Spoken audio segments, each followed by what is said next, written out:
Hey, welcome back to the home of original sports perspective from our couch to yours. Thanks for tuning in. This is your host, your couch writer, Raven Jermaine Lockett. Welcome to another pregame show. Here we go.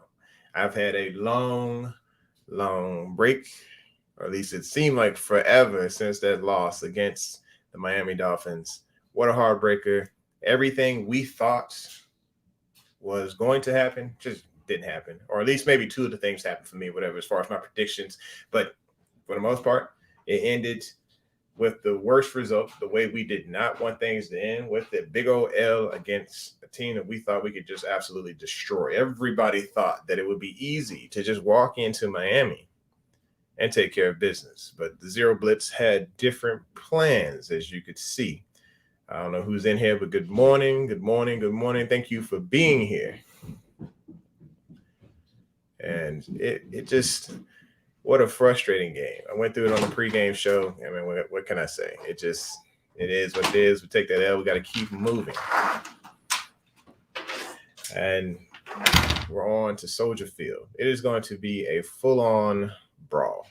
Let's just call it what it is, because both of these teams are in the giving mood this year. They just seem to give up big plays.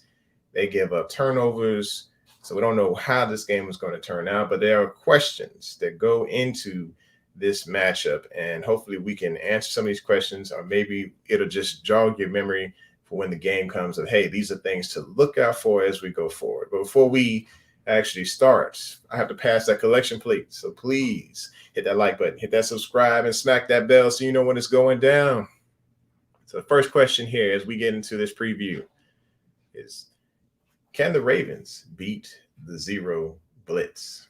John Harbaugh feels confident that he can actually beat the Zero Blitz. He actually talked about it in a press conference yesterday, saying that he has some plans. He's excited about someone trying to try the Zero Blitz on him again.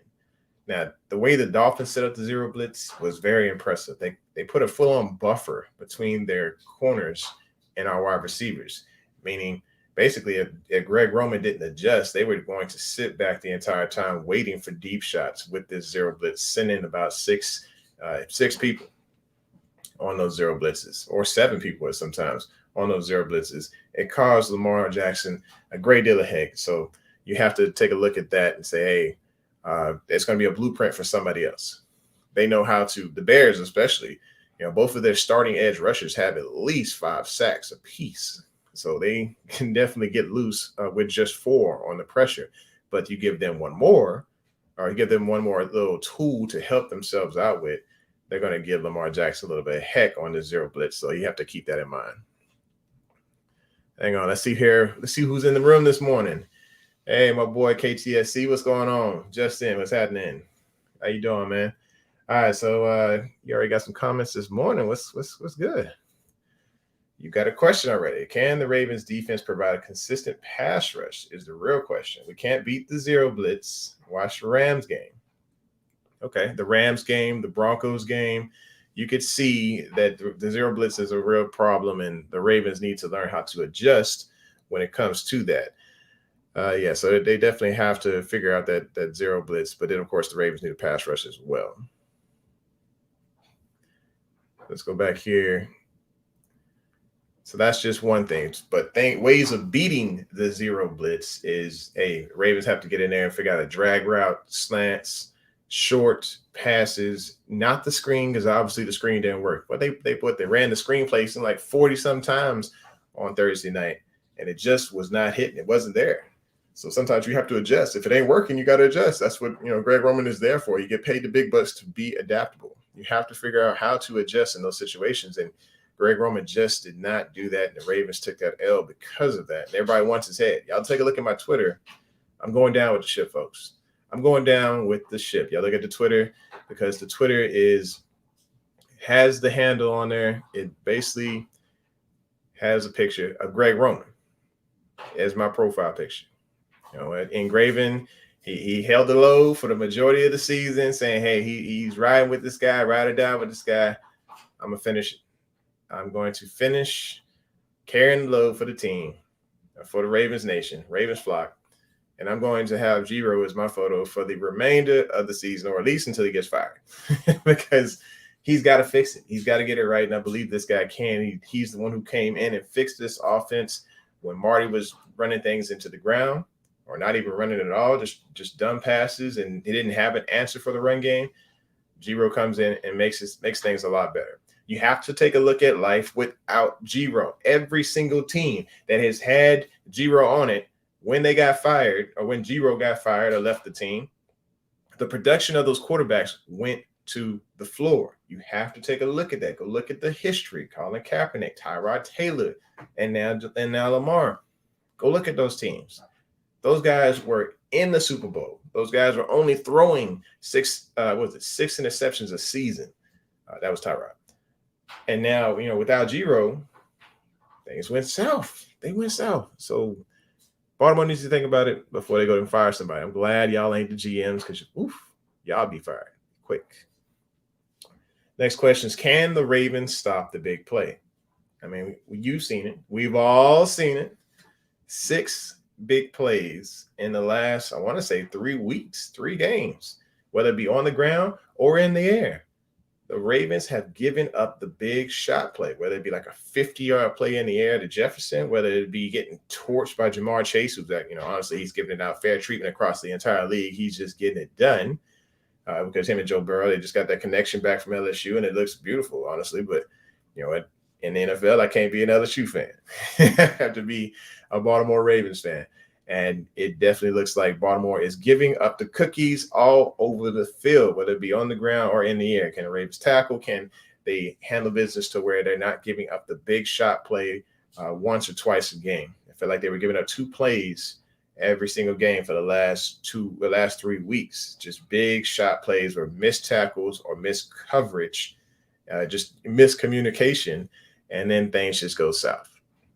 So this game, are they going to be able to keep that on lock, or is it going to be another issue? Another question here is, will the run game get back to the 2019 to 2020 form with Bell gone? Look, we could use Bell as a scapegoat all he want. He didn't get all the touches. It is what it is. Right now, it's just we have older backs with not fresh legs. Freeman looks great out there. I hope they continue to use him. But Murray is coming back, and it's just, hey, they need to recognize that there's a guy on the practice squad and there's a guy who is third string who could truly help this team out, who has fresh legs and they have good vision.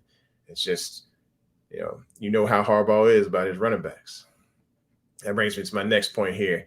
Will Tyson Williams escape Harb's doghouse this week? Look, that Harbaugh's doghouse is a scary place. It's worse than Alcatraz. You cannot get out of there. Like, ask Chris McAllister. He's probably still in the basement somewhere, hitting underneath some cardboard boxes or something like that in Harb's doghouse, because there's no escape. There is no escape. Once he assumes that you are there, you are there.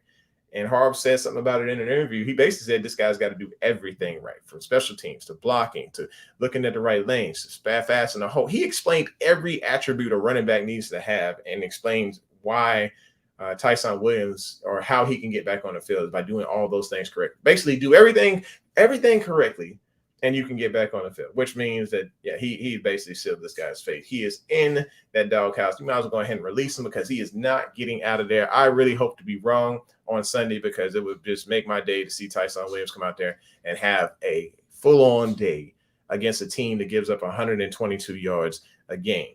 So let's hope for Tyson. Y'all, let's go ahead and have a moment of silence for Tyson. Okay, we good. Yeah, because Tyson, he definitely he needs that love over there.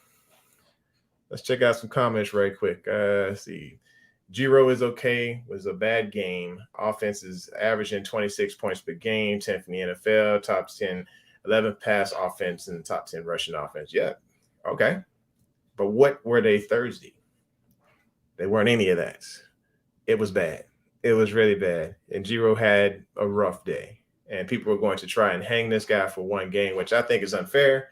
I'm like you. It's one game. They'll get back on track.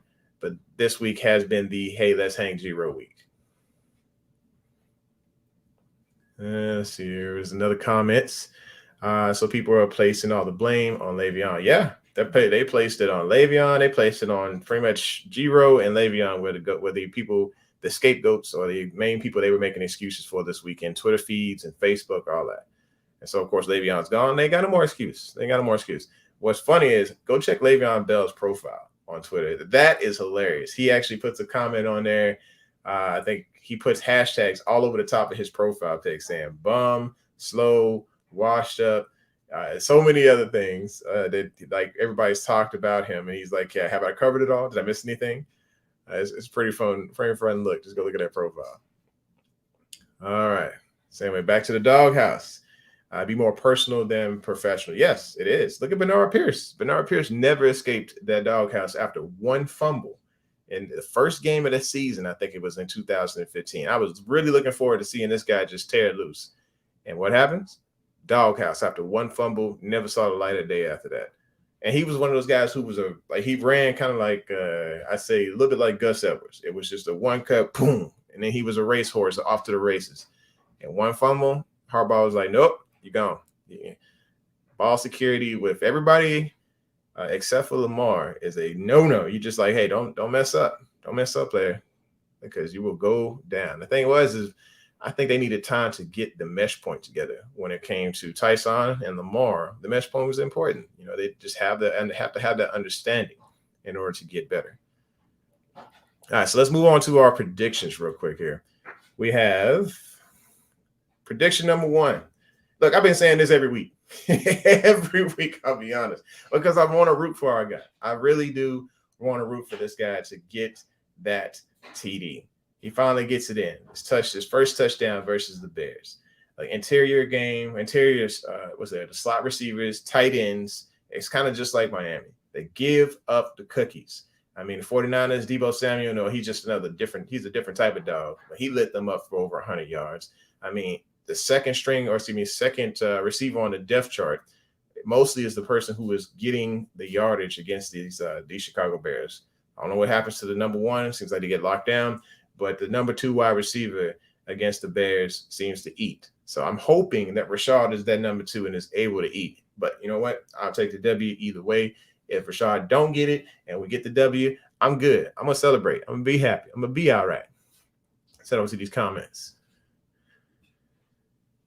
That's it. Oh, yeah. Appreciate you, man. Definitely smash the like button. You know, smash it. It helps the algorithm. It helps people get people in the room and helps people to subscribe to the channel. We are on our way to 800. I need you, baby. Appreciate you, D3. All right. And then here we are with the Fire Squad again. KTSC Justin says, John Week Martindale may need to go, to be honest. Okay. When it comes to the defense, yeah, different schemes need to happen. My thing about firing, I am really against the whole firing thing when it comes to guys who have shown really great potential to get defenses together. Maybe that's just a counselor session. Maybe it's a simple go back and figure out what the heck just went wrong.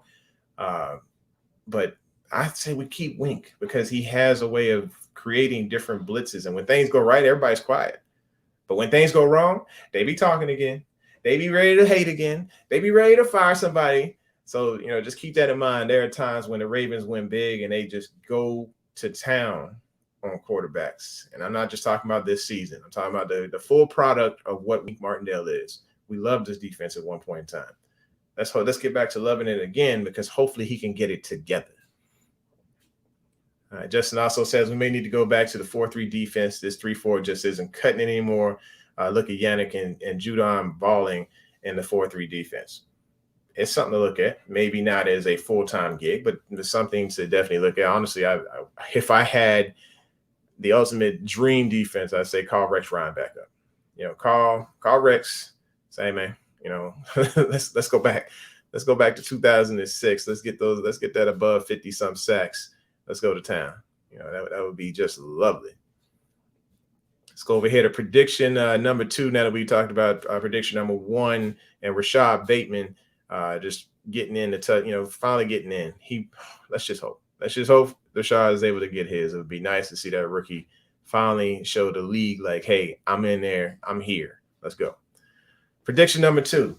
The Ravens give up a shot play, 50-plus yards to Mooney or Robinson. Look, this is just a given. Ravens just seem that they may lock it down the rest of the game, but it's always that one play or 2 plays that they seem to give up. They've given 6 over the last 3 weeks, 50-plus yards or more.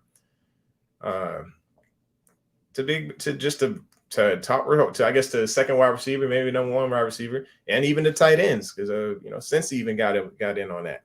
So I think Mooney or Robinson are going to get a shot play. That is my prediction this Sunday. Just one. I'm not saying two, but at least one shot play. And I'm going to go ahead and say it's probably going to be Mooney, but I'll go ahead and keep two up there just so I can get the prediction. Hopefully I get it wrong. I really don't want the Ravens to give up the cookies to anybody. I want them to get this right. Let's see what the comments are on this. All right. KTC, Justin says we gave up. We ran a 4-3 and a 4-6 defense back in 2006. Okay. Yeah, I remember the 4-6. That was nasty. Absolutely love the 4-6. And Bateman will score 2 TDs. Oh, book it. Oh, that's a prediction. Okay, hey, Justin, you got to write that down, because when I do the prediction show, I might have to just have you on here, or we're going to have to just chat it up in the comments, and we'll talk about that prediction. We'll give you a credit if you are right. All right, I'm going to say no shot play this Sunday, because we will have a better sense of urgency. Let's just hope. We thought coming out of the bye week that the Ravens would be able to get their lives together, and that did not happen. Hey, I see a couple people in the room. I appreciate you. Make sure you hit that like button, hit that subscribe, and smack that bell so you know what's going down. Thanks for coming through. We are on our predictions right now. The first prediction was Rashad finally gets a touchdown versus the Bears. Second is the Ravens give up at least one shot play to Robinson or Mooney. And now let's move on to the third one here. Lamar gets sacked at least twice.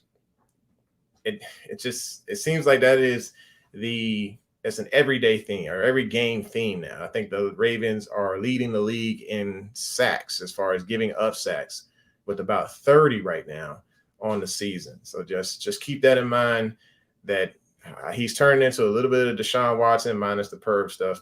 He's turning a little bit of Deshaun Watson because of the sacks given up, and it is what it is. They have been giving up crazy sacks all season long, and it's the offensive line. Sometimes Lamar holds the ball a little bit too long, and then also it's just the fact that line can't be expected to do too much, because it is a makeshift offensive line.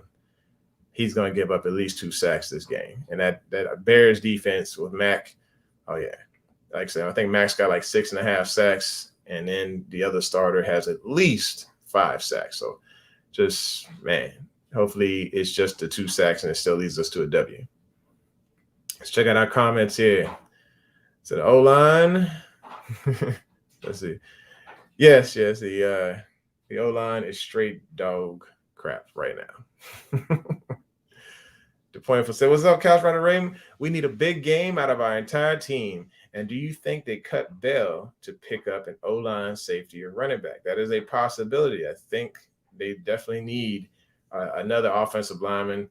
Personally, I would go after running back. Anybody with some fresh legs that can come in here and change the way that we run the ball, that would be great. Just young, fast, undisciplined spring chicken who just going to take it and just go. Just take it, hit the hole, and run like they stole something. Run like, like or run like people just ran out the daggone grocery store or something. So, yes, I need them to shoot out and do their thing.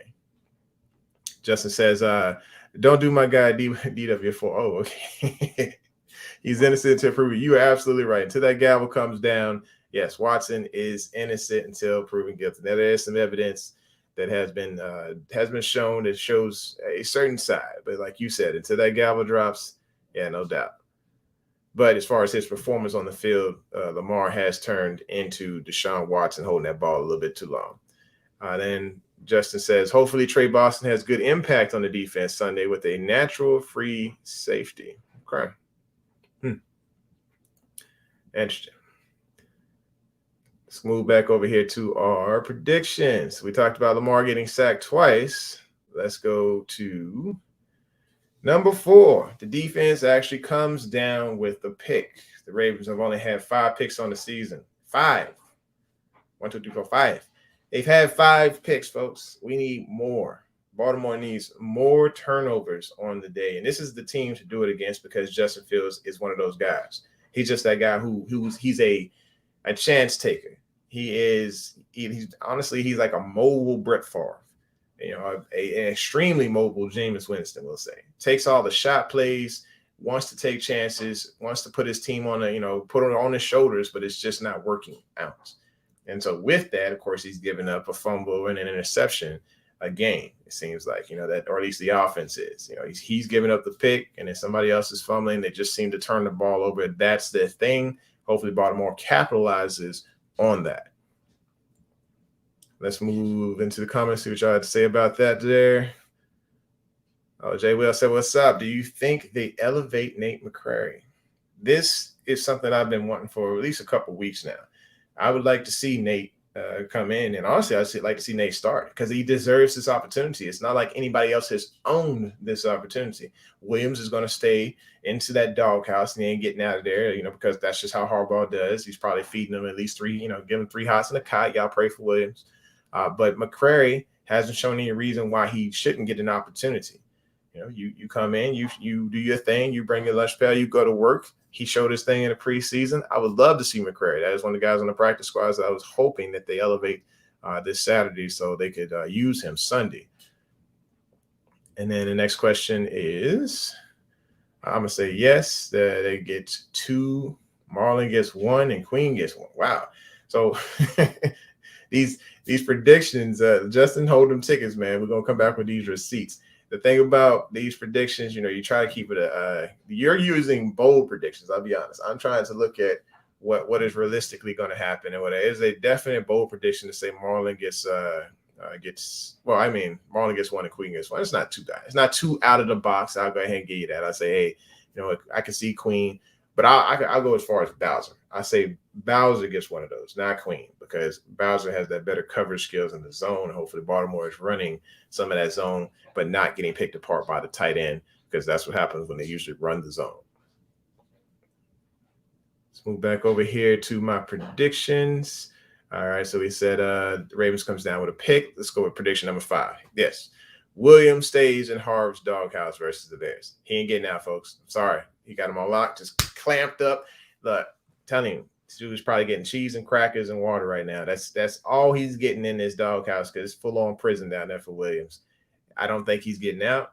I know that Baltimore wants to change their plan. They want to change the way they run and who they run with.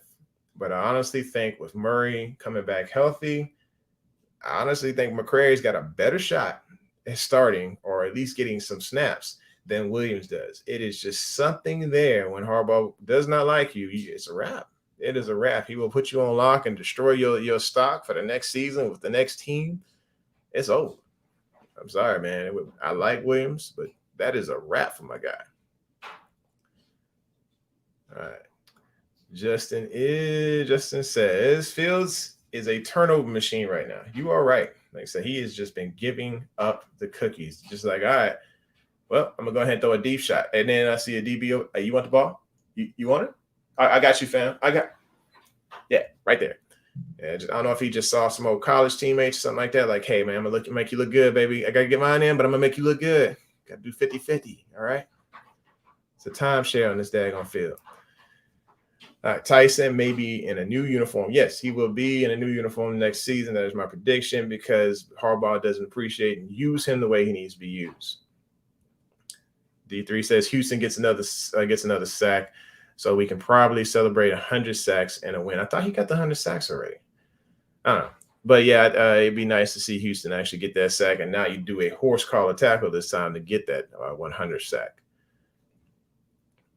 And definitely, I wanted to do a prediction, but no, I'm not doing a prediction this time. Not falling into that trap every single time that me or the lunch break hot take do some prediction of either blowout or just some crazy prediction. It ends up turning the wrong direction for the Baltimore Ravens. So no, I'm not doing a prediction. Y'all can put your own predictions up there, but I ain't doing one because I feel like it's just bad luck for me to put up some prediction about the Ravens winning this, that, and the other.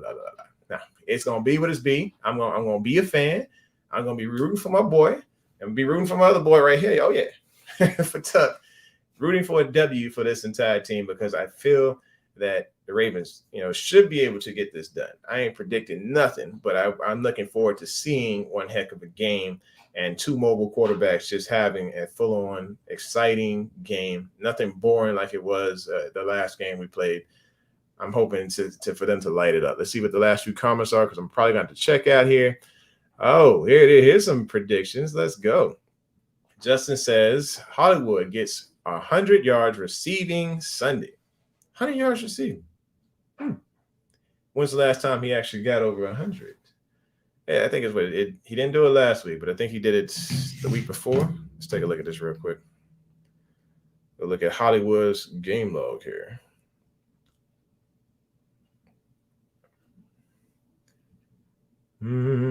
Okay, so against Miami, only had 37 yards. He had 116 against Minnesota.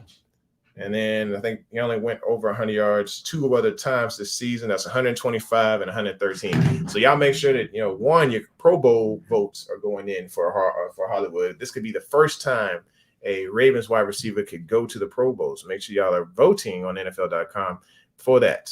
And then, of course, when you do that, just go on, come back here, hit that like and hit that subscribe and smack that bell because, you got responsibilities here too. Just make sure y'all take care of business. All right. LBHT, those guys, oh my gosh. Yeah, I love Jose and Brodney, man. Brodney's got to be on cloud 9 with Cam Newton back. I didn't get to see the show. I think he's got one coming on today at 6:15. So y'all make sure y'all go over and like that show as well. Here we are. Justin says predictions. Ravens 24, Bears 17. Look, I didn't say this. Look, football guys out there, I didn't say it. Justin said it. I ain't saying it. But it does. It looks good. I'll be honest with you. And it's going to be a tight game. It should be a tight game because both teams like to give the ball over. They give it up a little bit too much. So they have given up 12 and 13 takeaways or 12 and 13 turnovers. And then points per game, 24.1 and 24.9 is what they have given up. So this is going to be somewhat of a very even, very tight game because both defenses, let's just be honest, they give up those 1 or 2 shots. And while Chicago, they can sack, it's just they can't cover on that back end. Something is definitely wrong with these Bears because they ain't giving Fields the support he needs. And something is wrong with these Ravens because it's the same exact thing. The defense is not holding it down when they need to. We should not be having to play comeback every single game. It just doesn't work out. Like Baltimore was on the comeback. It looked great. And then disaster. One blown play, and that was the game. All right, D3 has a question. Do you think Duvernay will make the Pro Bowl as a special teamer? I remember at the beginning of the season, or first part, he was leading the league in, I want to say, punt return average for like 14 or 15 yards. I think he should be in the Pro Bowl. I think it's a definite turnaround from what Baltimore used to be because in his first year, I believe that the year before that, before we drafted Duvernay, we were only getting, I think, on average 22 or 23 yards on a return for kickoffs. And then Duvernay comes in, and this guy averaged 26. I think our longest was 26 that year, and he was averaging 26 on kickoff returns. So, I would love to see Duvernay in the Pro Bowl as a special team. It would be like electric, and I think the rest of the league wouldn't mind seeing something like that as well. I hadn't seen a performer out there yet. This year, who's doing what he does, at least in the AFC. So hopefully he does make it as a special team. And matter of fact, you can make it happen. Let's go vote. Let's all go vote for Devin Duvernay to be that Pro Bowl returner. I think Ravens Nation or Ravens flock is big enough to make this happen. And like I said, when you do that, please come back here, hit that subscribe, hit that bell, and hit that like button. Thank you. All right. So like I said, final prediction. I'm not doing it. Justin did it already. That and we'll hold Justin's tickets. We'll make sure we go back and watch the show and see what his predictions were and see what he was right on. But my predictions, like I said, Rashard finally gets his first touchdown. Like I said, I've been saying it every week. He needs it. Ravens give up a shot play of at least 50 yards to Mooney or to Robinson. Ravens or Lamar gets sacked at least twice. Ravens defense comes down with the pick, at least one. And Williams stays in the Harbaugh doghouse. Look, I don't know if he's catching visits and stuff or what the hours are for visitation and stuff, but go check on Williams because he ain't okay, man. He ain't okay. The dude he getting 3 hots in the cot. That is all he gets from Harbaugh right now. I mean, but he's still getting doctor salary. So, I can't be too sad for the guy because he's still getting paid to come on his team and perform pretty good. So, all right, this is the home of Original Sports Perspective from our couch to yours. Hey, thanks for tuning in. Hey, I appreciate y'all coming through. Make sure you hit the like button, hit the subscribe, and smack that bell. We need all the love we can get, folks. And I appreciate y'all waking up so early to show me that love. So y'all have a great day. Make it a Ravens one. And y'all peace out. I'll see you at the next episode. Or I guess I'll see you at the post-game show. We'll talk about the predictions and if I was right or if I was wrong. Last week, I got 2 of 5. So anyway, y'all take care. Peace.